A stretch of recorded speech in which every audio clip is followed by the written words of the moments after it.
They were convinced their tanks were invincible. The Type 95 Ha-Go had proven itself against Chinese forces, against Soviet armor at Khalkhin Gol, and in the sweeping victories across Malaya and the Philippines. Japanese tank crews believed their light tanks represented the pinnacle of armored warfare design, perfectly suited for the jungles and islands of the Pacific. They had crushed every enemy they encountered. They were wrong. The story of how they discovered this begins not with defeat, but with confidence born from years of success. The Ha-Go was no accident of design. It was the product of careful military planning that began in 1933, when the Japanese Imperial Army recognized a critical gap in its armored forces. The Type 89 medium tank, Japan's workhorse, could only manage 15 miles per hour. This was adequate for supporting infantry at walking pace, but utterly inadequate for the mechanized warfare the Army envisioned. Japanese military planners had watched with interest as other nations developed faster, more mobile armored forces. They wanted a tank that could keep up with motorized infantry moving at 40 miles per hour by truck, that could navigate the terrain of Manchuria and China, and that could be produced in quantities their industrial base could sustain. The Army Technical Bureau issued specifications in July 1933. The new tank would weigh approximately 7 tons, mount a 37mm gun, achieve speeds of 40 kilometers per hour, and have armor sufficient to resist rifle and machine gun fire. Most importantly, it would be simple to manufacture and maintain. Mitsubishi Heavy Industries received the contract. Engineer Tomio Hara, who had already made a name for himself designing the Type 89, took on the challenge. His most notable innovation was the bell crank suspension system, a simple yet effective design that would become standard on Japanese tanks for the next decade.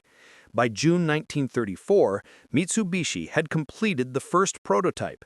The prototype impressed military observers during field trials conducted in Manchuria and at proving grounds in Japan. It was fast, reaching 45 kilometers per hour on paved roads and maintaining 25 to 30 kilometers per hour cross-country. It was maneuverable, with a turning radius that seemed impossible for a tracked vehicle of its size. The Hara suspension, with its distinctive bell crank design, absorbed shocks well and allowed the tank to traverse rough terrain that would have stopped other vehicles. And it was mechanically reliable, using a Mitsubishi 6-cylinder air-cooled diesel engine that produced 120 horsepower at 1,800 revolutions per minute. The diesel engine was a particular point of pride for Japanese engineers, making the tank less vulnerable to fires than gasoline-powered vehicles. Diesel fuel was also more readily available in Japan's empire, particularly in areas like Manchuria and Southeast Asia, where gasoline supplies were limited.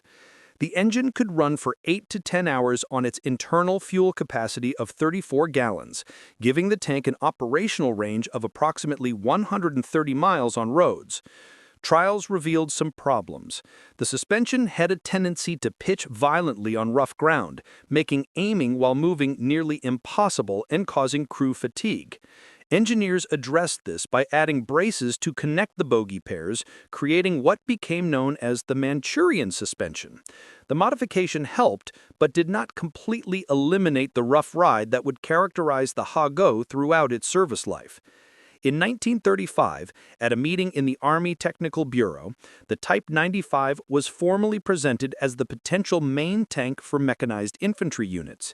The infantry representatives had concerns. They argued that 12 millimeters of armor was insufficient for a tank that would be supporting infantry assaults against fortified positions. The cavalry representatives countered that the improved speed and mobility compensated for thin armor, and that the tank's firepower was adequate for its intended role. After considerable debate, the infantry agreed to accept the design. The Type 95 Ha-Go was officially adopted. The designation came from the Japanese Imperial calendar, marking the 2,595th year since the legendary founding of Japan. Only the last 2 digits were used in the type number. The armor was thin by any standard. 12 millimeters at its thickest points on the turret and upper hull. 9 millimeters on the roof and floor, 6 millimeters in some less critical areas. Japanese designers had calculated this was sufficient to stop rifle and machine gun bullets at combat ranges. They were designing for the enemies they expected to fight: Chinese forces with limited anti-tank capability and light Soviet tanks. Inside, the tank was cramped. The crew consisted of 3 men. The driver sat in the front left of the hull with limited vision through a small viewport and periscope. A Hall machine gunner sat to the driver's right, operating a Type 97 7.7mm machine gun mounted in a ball mount. The commander occupied the turret alone, standing on the hull floor with no turret basket beneath his feet. This commander had perhaps the most difficult job in the Imperial Japanese Army. He had to command the tank, directing the driver and communicating with other tanks when radio was available. Only 1 tank in 4 had a radio set, leaving the others to follow visual signals. He had to operate the main gun, a Type 94 37mm cannon capable of firing both high explosive and armor-piercing rounds. He had to load that gun, a physical task made difficult by the cramped space and the need to stand while doing so. And he had to operate a second machine gun mounted in the rear of the turret, facing to the right rear at roughly the 5 o'clock position. American tankers who later examined captured Hagos marveled that anyone could function effectively under such conditions. The Japanese commander had no seat in the turret. He stood throughout combat, his head and shoulders exposed if he opened the hatch for better vision, or confined to a small space with minimal visibility if he closed it. The turret rotated by hand crank, requiring significant physical effort. There was barely room to move, let alone fight efficiently. But in its intended role, against the opponents it was designed to fight, the Hago performed well, very well indeed. The tank first saw significant action in China starting in 1937, against Chinese forces that had virtually no armor and limited anti-tank weapons.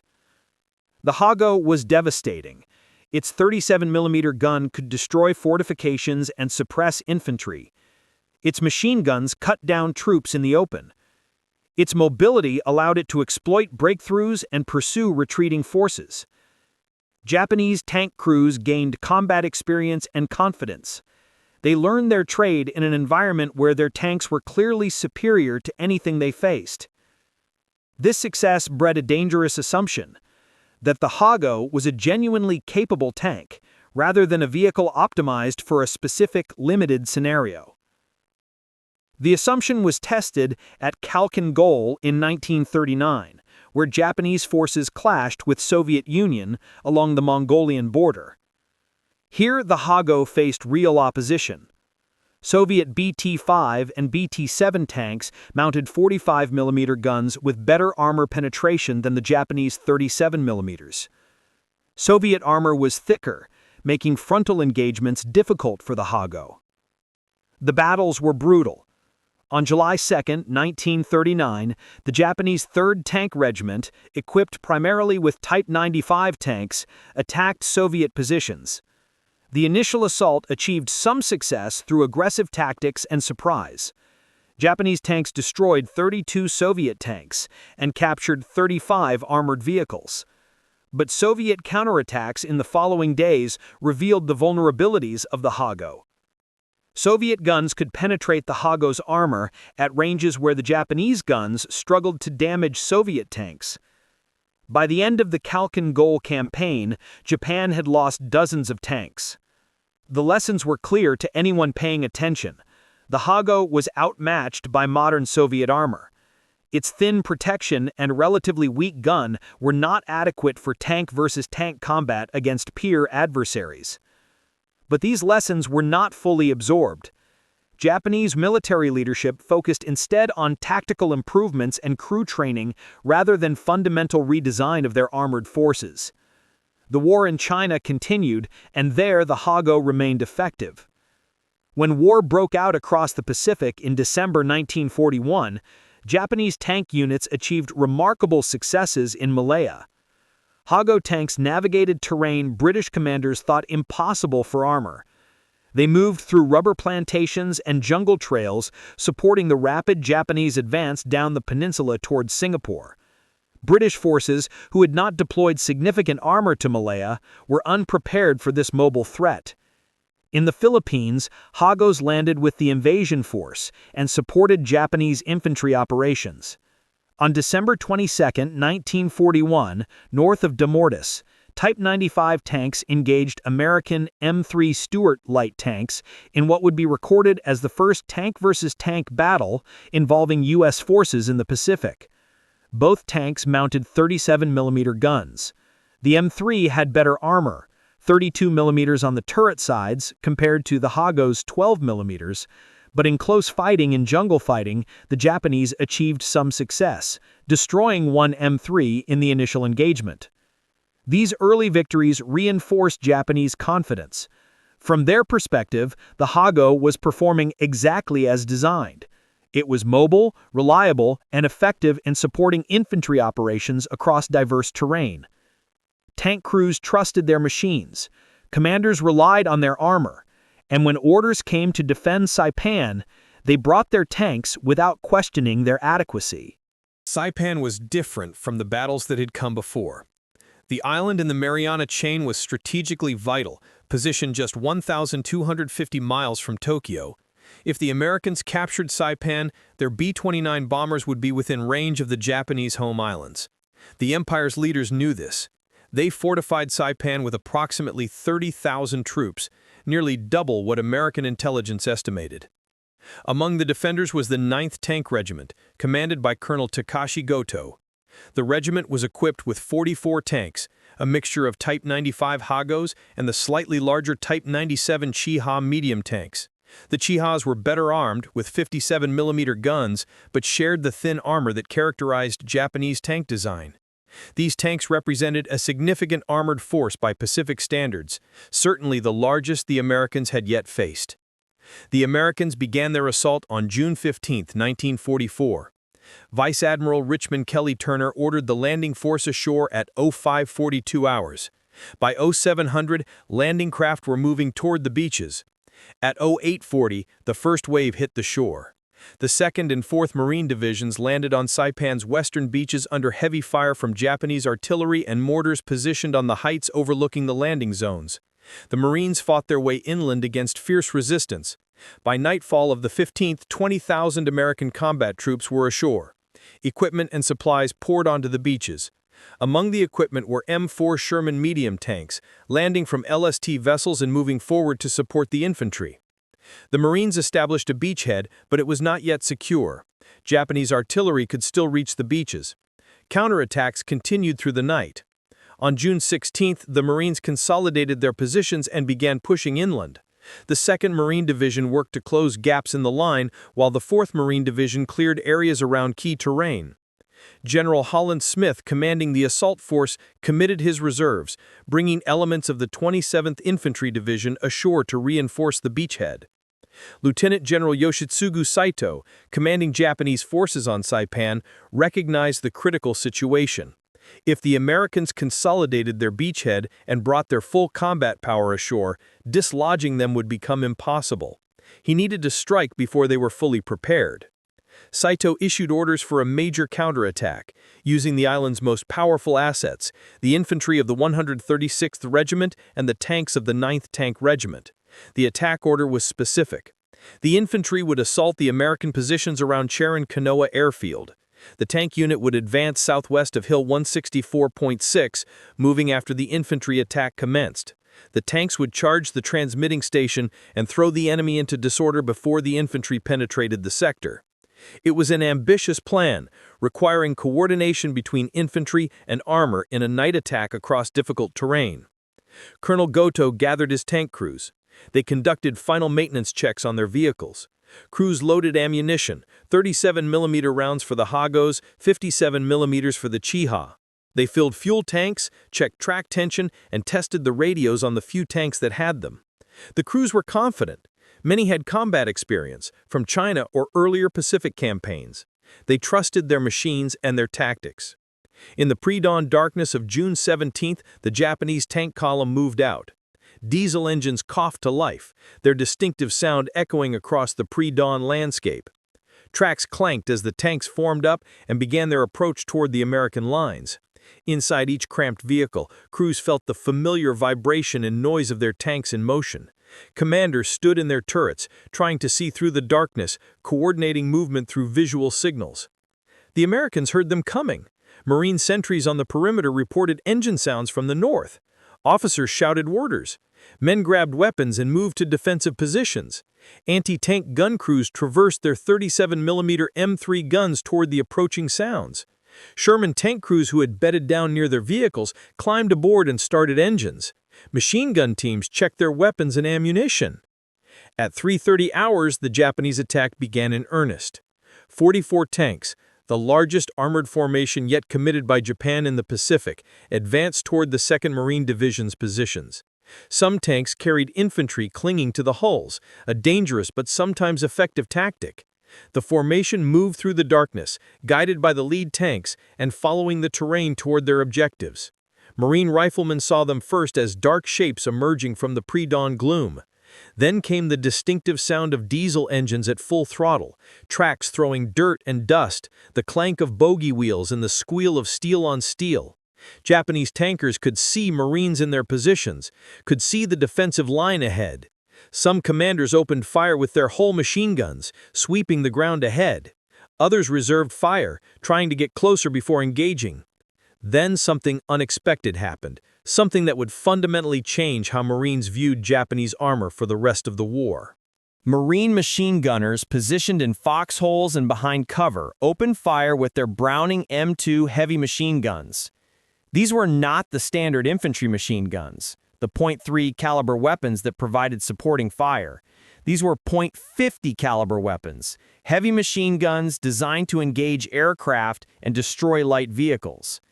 The .50 caliber Browning M2 was a formidable weapon, designed near the end of World War I and perfected in the decades since. It fired a 12.7mm round at a muzzle velocity exceeding 2,900 feet per second. The standard ammunition load included ball rounds for general use and armor-piercing rounds, specifically designed to defeat light armor and fortifications. The armor-piercing variant could penetrate 23 millimeters of face-hardened steel armor plate at 200 meters.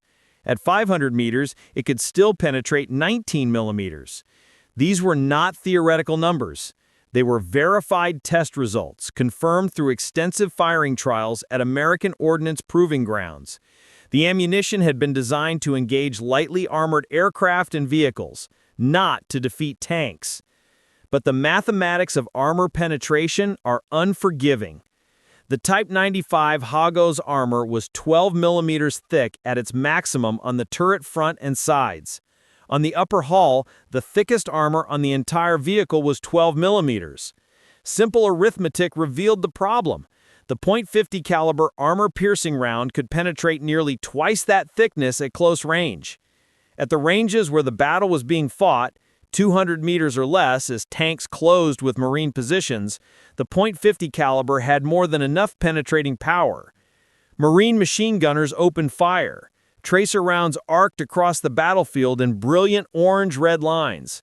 The sound was distinctive, the heavy boom, boom, boom of .50 caliber machine guns firing at sustained rate. Gunners aimed at the advancing tanks, some not entirely believing their weapons would be effective against armor. What happened next shocked both sides. The .50 caliber armor-piercing rounds didn't just dent the tanks. They didn't ricochet off at angles. They penetrated cleanly, decisively. At close range, some rounds went completely through the thin armor, entering one side of the tank and exiting the other. Even at longer ranges, the rounds punched through the armor with energy to spare.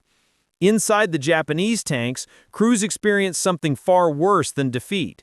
They experienced revelation. The heavy machine gun fire wasn't just loud impacts on the outside of the hull. It was penetration, rounds coming through the armor. In the cramped interior of a Hago, there was nowhere to hide. A round that penetrated the hull could impact engine components, ammunition racks, or crew members. The face-hardened armor designed to resist rifle fire offered no meaningful protection against the heavy .50 caliber rounds. One Marine machine gunner, firing his weapon from a position near the airfield, reported watching his tracer rounds strike a Hago advancing directly toward him. The rounds hit the front hull, and he could see sparks inside the tank through vision ports and hatches. The tank kept coming for a moment, then slowed, then stopped. Engine smoke poured from the rear deck. The crew attempted to bail out. 2 men emerged. They were immediately engaged by rifle fire from Marines in foxholes. Another gunner, positioned with his weapon mounted on a half-track, engaged a Hago at approximately 150 meters. He fired a sustained burst into the tank's side armor. The tank turned toward him, exposing more of its flank. He kept firing. His loader fed another belt of ammunition into the gun. He watched the commander in the turret slump forward, then fall. The bullet had gone through the thin turret armor, struck the man, and continued through the other side. The commander never knew what hit him. A third Marine, manning a .50 in a fixed position on the defensive line, engaged multiple tanks as they advanced.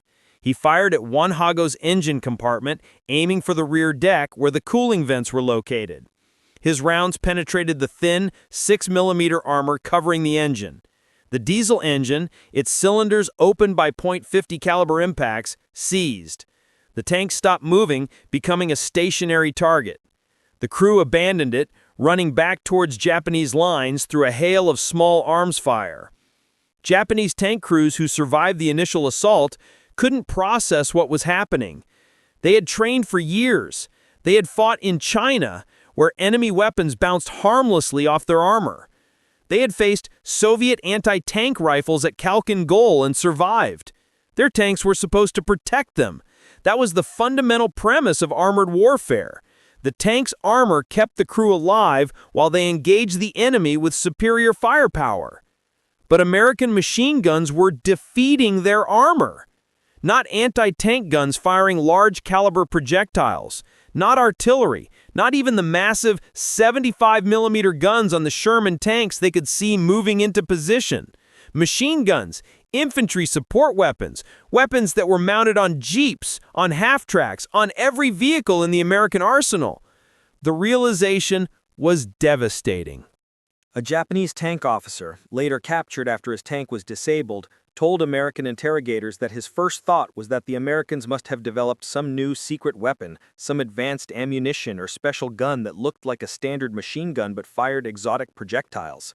He simply could not accept that a conventional heavy machine gun could defeat a tank. In his entire combat experience, from training in Manchuria to fighting in China, small arms fire had always been ineffective against armor. Bullets made noise on the outside, they didn't come through. But the Browning M2, with its armor-piercing rounds, had sufficient energy and penetrating power to defeat 12mm armor at any range where a machine gunner could accurately engage a target. And the Marines had these weapons everywhere. They were standard equipment throughout the American military. As the Japanese tank attack faltered under this unexpected fire, Sherman tanks moved forward to engage. The contrast was stark. Where the Hago weighed 7.4 tons, the M4A2 Sherman, the variant used by Marines at Saipan, weighed 31.8 tons. Where the Hago had 12mm of armor, the Sherman had 51mm on the frontal hull, angled at 56 degrees to provide effective protection equivalent to approximately 75mm against anti-tank fire. The Sherman mounted a 75mm gun as its main armament.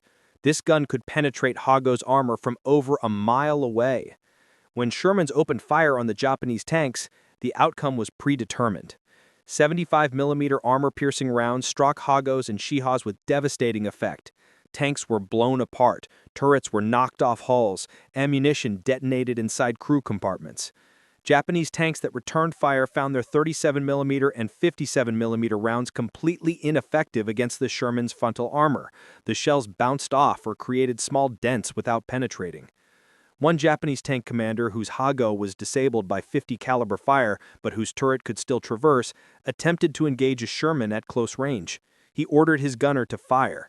The 37mm gun fired its armor-piercing round. The projectile struck the Sherman's turret face. There was a flash of impact. The Sherman didn't even slow down. It continued to rotate its turret with mechanical precision, aimed and fired a single 75mm round. The Hago exploded.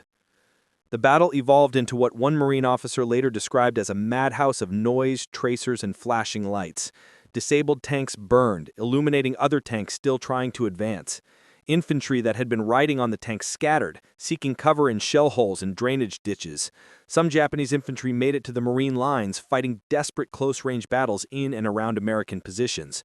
Marine infantry hunkered in their foxholes found themselves with Japanese tanks passing directly over them.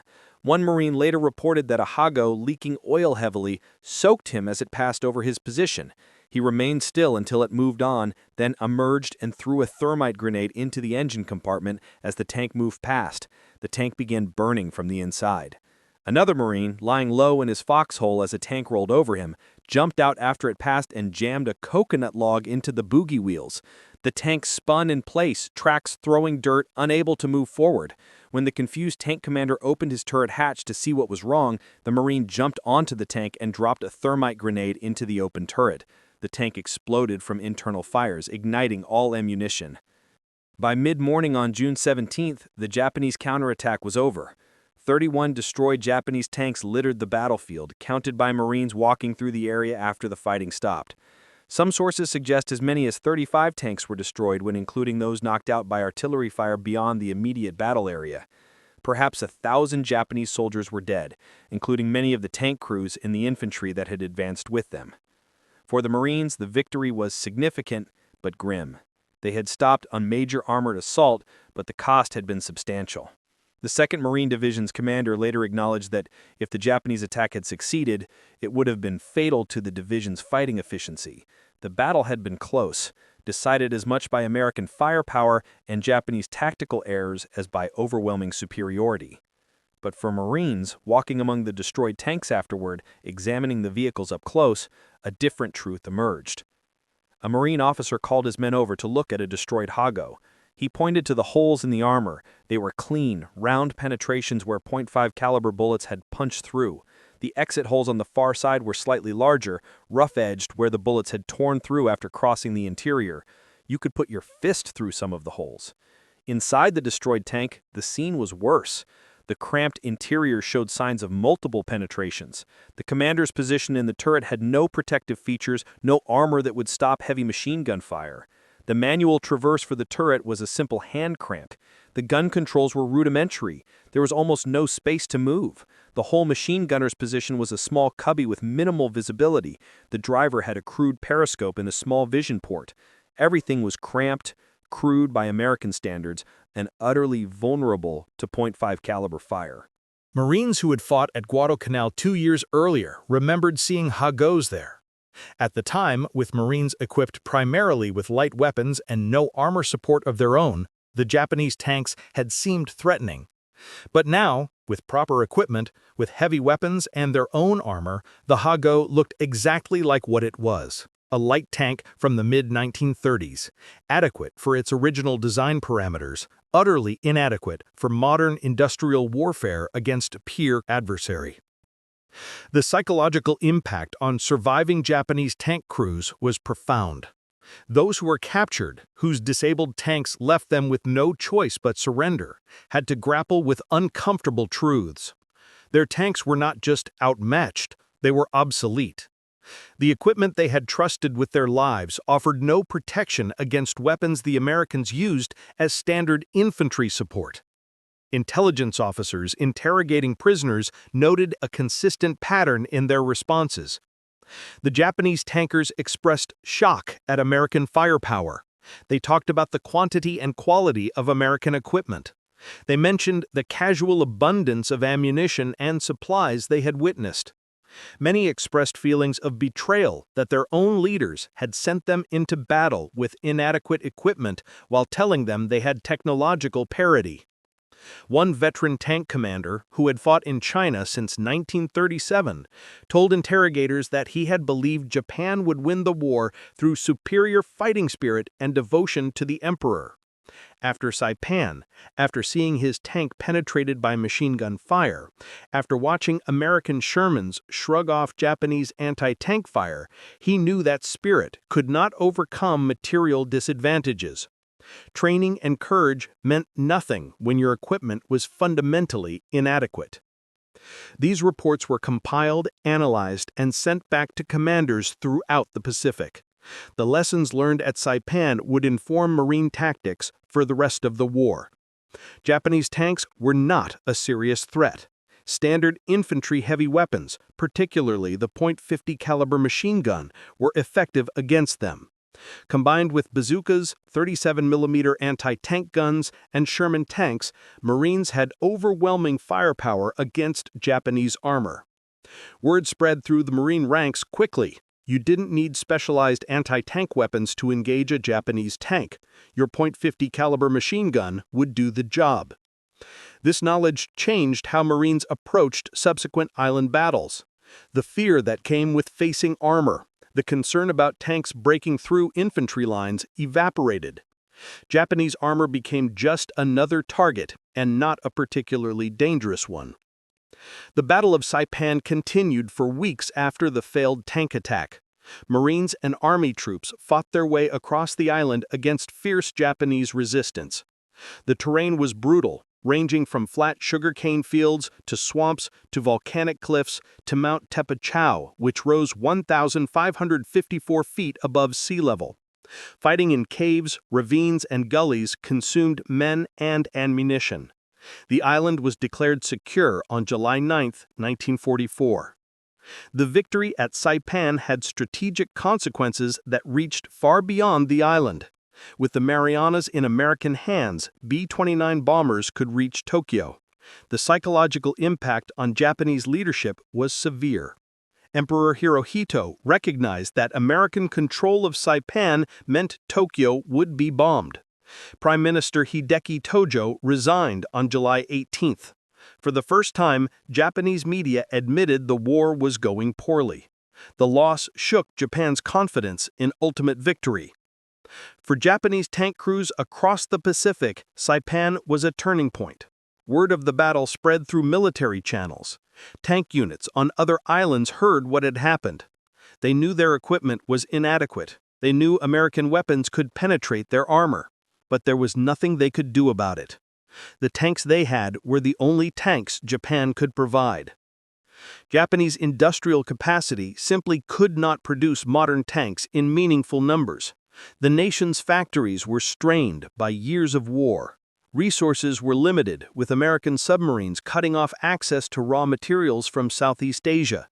Strategic priorities focused on aircraft production for kamikaze attacks and on coastal defense artillery for the anticipated invasion of the home islands.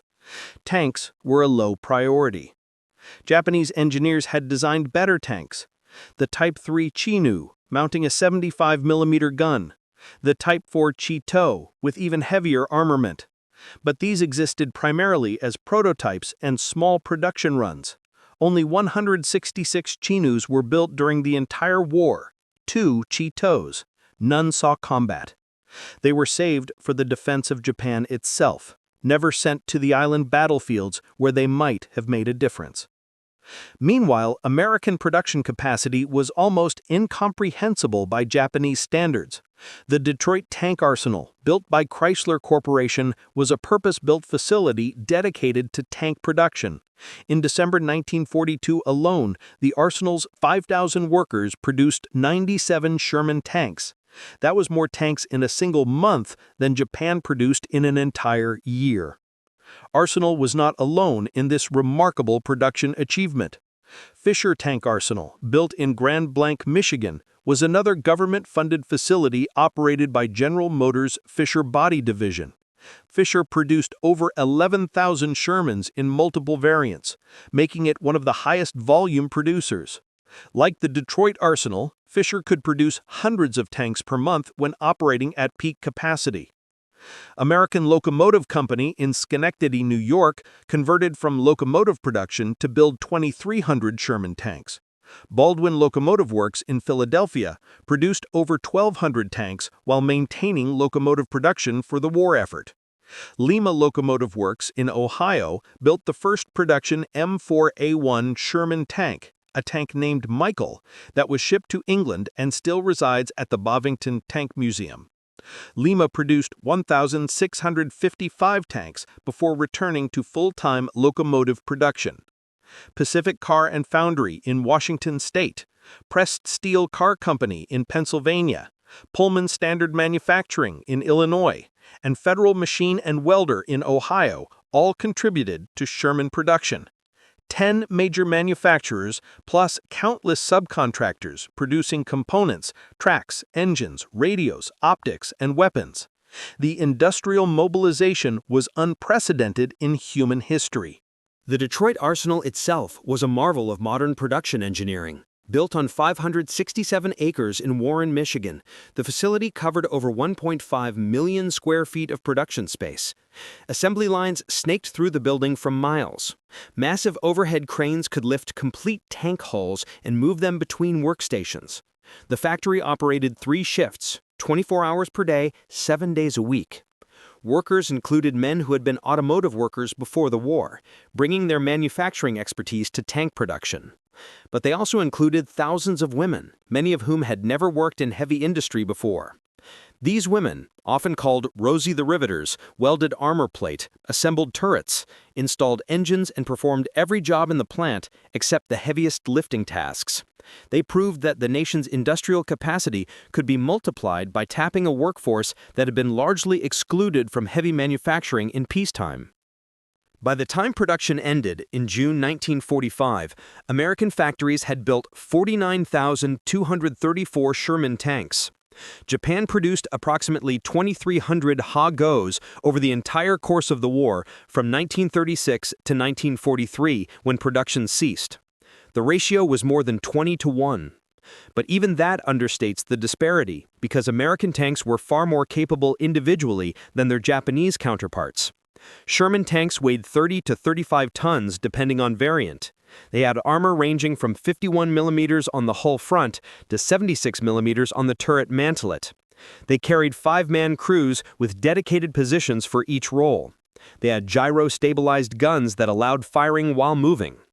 They had radio equipment in every tank enabling coordinated operations. They were reliable, with tracks that lasted 2,500 miles compared to 500 miles for German tanks, and perhaps 1,000 miles for Japanese tanks. The Sherman was not the best tank of World War II. It was outgunned by German Tigers and Panthers, but it was good enough, and it was available in overwhelming numbers. In the Pacific Theater, where it faced Japanese tanks designed in the mid-1930s, the Sherman was more than adequate. It was overwhelmingly superior. For Japanese tank crews on subsequent islands, the pattern established at Saipan repeated. On Tinian in July 1944, 7 Type 95 Ha-Gos were destroyed in counterattacks against Marine positions. On Peleliu in September 1944, Japanese tanks were dug into caves and used as stationary pillboxes, recognizing they had no chance in mobile warfare. On Iwo Jima, in February 1945, Colonel Takeichi Nishi's 26th Tank Regiment buried their tanks in volcanic ash up to the turrets, using them as armored bunkers because the tanks provided more protection when stationary than when moving. Even used as static defensive positions, the tanks were vulnerable. 50-caliber machine guns could still penetrate the turret armor. Flamethrower tanks could direct napalm into open hatches and vision ports, cooking crews alive inside their steel coffins. Bazookas could penetrate the thin armor from any angle. The Ha-Go, once a symbol of Japanese armored might, had become a death trap for its crews. On Okinawa, the last major battle of the Pacific War, the Japanese committed the 27th Tank Regiment to the defense.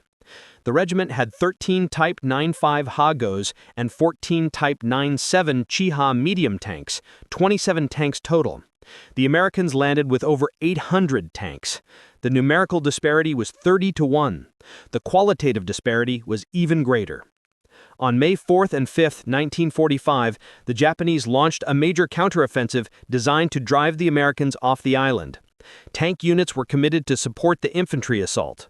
The attack failed catastrophically. Most of the Japanese tanks were destroyed within hours, knocked out by a combination of Sherman tanks, bazookas, 37mm anti-tank guns, artillery, and .5 caliber machine guns. The survivors withdrew, having accomplished nothing except adding more destroyed hulls to the battlefield. In August 1945, when the Soviet Union declared war on Japan and invaded Manchuria, Japanese tank units in northern China faced yet another technologically superior opponent.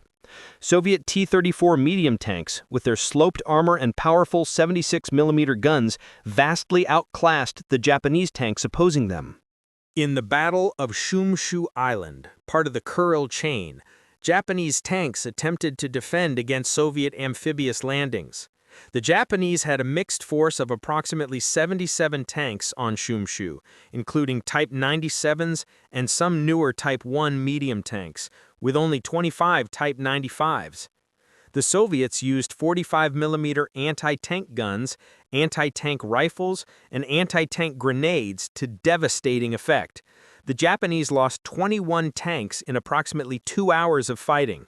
Soviet forces, experienced in armored warfare from years of fighting on the Eastern Front in Europe, made short work of the Japanese defenders. The experience of Japanese tank crews during World War II, particularly in the final years, was one of gradual, crushing realization. What they had believed about their equipment, about their chances, about their ability to compete with Allied armor was fundamentally wrong. And the moment of truth for many came not in some epic tank duel between armored champions, but in the terrible simplicity of watching machine gun bullets punch through armor that was supposed to protect them. For Marines who fought at Saipan and subsequent islands, the lessons were different, but equally profound. They learned that Japanese tanks were not a serious threat. They learned that proper equipment and overwhelming firepower made all the difference. They learned that their 50 caliber machine guns, which they had trained with and maintained throughout their service, were actually effective anti-tank weapons in the Pacific theater when engaging thinly armored Japanese vehicles. There was no glory in these lopsided battles. Marines didn't feel heroic shooting at tanks with machine guns and watching them burn.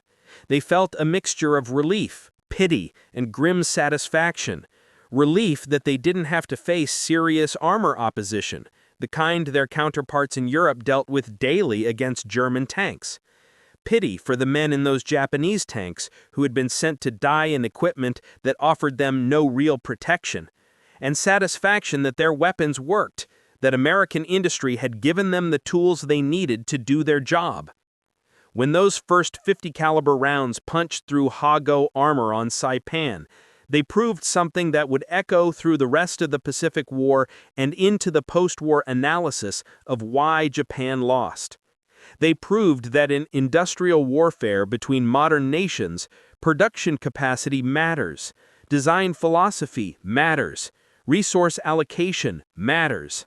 No amount of courage, training, or tactical skill can overcome a 10-to-1 numerical disadvantage combined with generational gaps in equipment quality.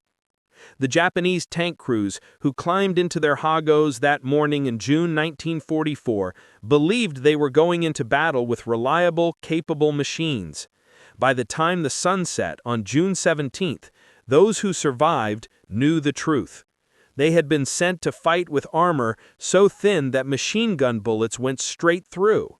They had been given equipment that was adequate for the war Japan planned to fight in the 1930s, but utterly inadequate for the war Japan found itself fighting in the 1940s. And there was nothing they could do about it except continue serving, continue fighting, and continue dying in machines that could not protect them.